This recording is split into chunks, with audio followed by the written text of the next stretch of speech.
Hello, I'm Don Nease, family doctor here at the University of Colorado Anschutz Medical Campus in the Department of Family Medicine.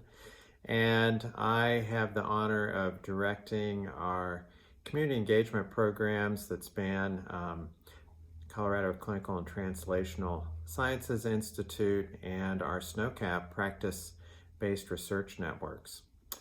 We're inaugurating a new series of informational videos for our community members and also somewhat for our practices around the current COVID-19 situation.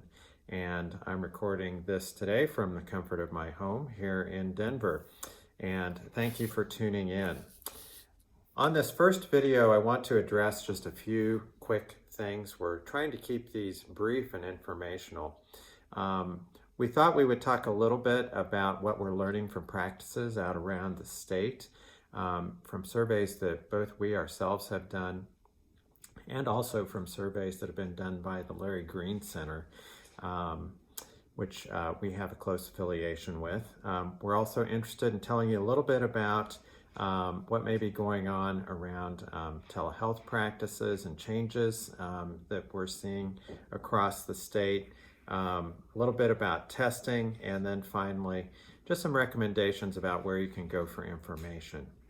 So let me start with what's going on around the state with our primary care practices. We're seeing a really broad range of responses. Everybody's really working hard to meet the needs of the citizens of our state related to the COVID-19 crisis.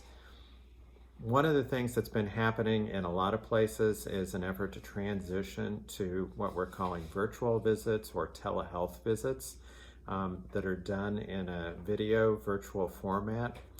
The rationale for this is to try and minimize folks' exposure to folks in a crowded waiting room and to also protect our healthcare workers, our docs, and our practice staff. We have seen that there's a lot of variation in the capacity of our practices to be able to respond to this. Some of our larger systems, like our own UC Health system, our departmental practices, had already started to get into virtual visits somewhat prior to COVID hitting our state, and so we were able to make a rather rapid transition. For other practices, this has been more difficult, and we're also aware that for patients, this can be difficult, particularly for disadvantaged populations. Folks who may have a cell phone that doesn't have an unlimited data plan, if you may not have internet access at home, this can be a challenge. So for those folks, that is possible to have a visit just with an ordinary telephone call. That is something that can be done. So for those of you that are thinking about that, needing to talk to your doctor, I'd recommend that you reach out to your practices or your practice in the same way that you usually would via phone if you're needing help or have questions or perhaps need to do a telephone visit. One of the other things that we're finding is there's a lot of variation in what's going on with the availability of testing and how people are testing.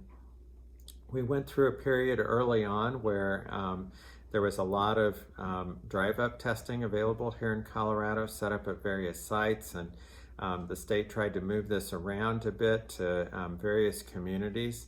And then I think it dropped off a little bit as testing materials became less available. And I know that some of my own patients that got tested during that period, the time to receive results was actually quite long, in some cases taking up to 10 days to 2 weeks.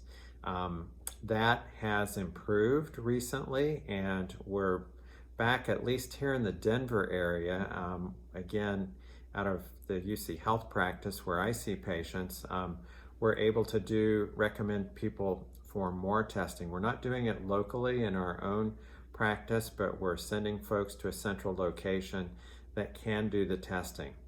This is still reserved for people who are having symptoms, who are in a particular high risk population. I'm sure you've heard about some of these related to folks who have diabetes or high blood pressure, or maybe having a compromised immune system for various reasons, whether that be medication that they're taking or other health conditions.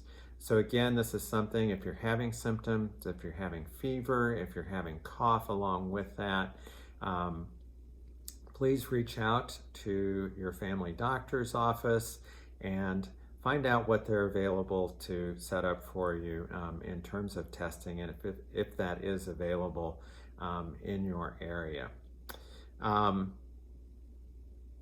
Again,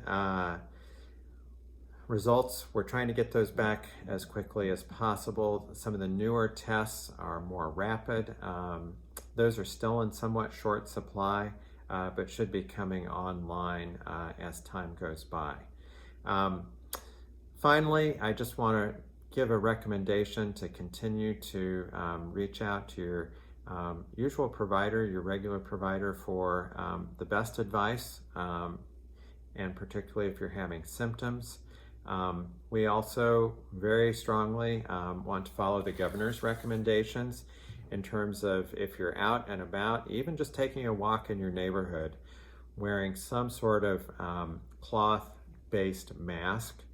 This is really mainly to protect not yourself, but to protect others that you may be passing by as you're out walking, or if you're out shopping in the grocery store.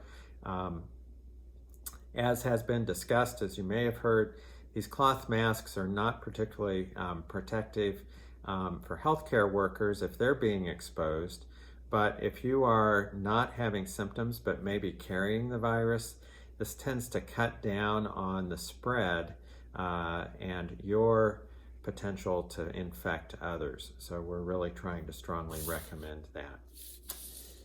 Again, this is the first of several videos. We'll encourage you to tune into these, and we'll have a place on our website and our Facebook page where we'll make these available to you. Continue to wash those hands, continue to stay at home as much as you can, continue to stay safe. I would encourage you to reach out to us with questions, comments. We'd love feedback on these videos if there are particular issues that you would like to see addressed. With that, thank you for tuning in, and we'll look forward to seeing you on future videos.